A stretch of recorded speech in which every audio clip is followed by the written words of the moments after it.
Hola, me llamo Esther y soy profesora de Teología Sistemática y de Investigación en el Departamento de Teología. En el año 1976 y llegué para estudiar lo que entonces era graduado escolar, que era el último año de la primaria.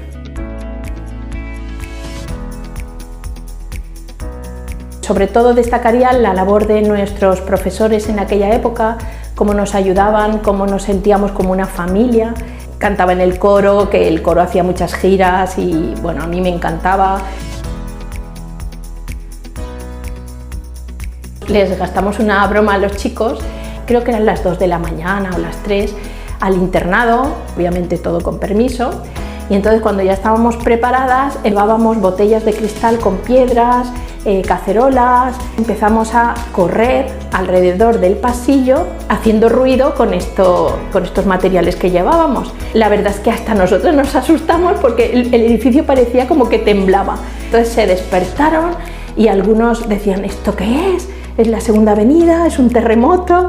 Bueno, la verdad es que lo pasaron fatal y nosotras, que pensábamos que era una broma graciosa, luego vimos que había sido un poquito complicada para ellos, pero nosotros lo pasamos súper bien, claro. Me ha dado muchas cosas, me ha dado lo que soy, me ha hecho persona de la manera que soy y me ha formado en todos los sentidos.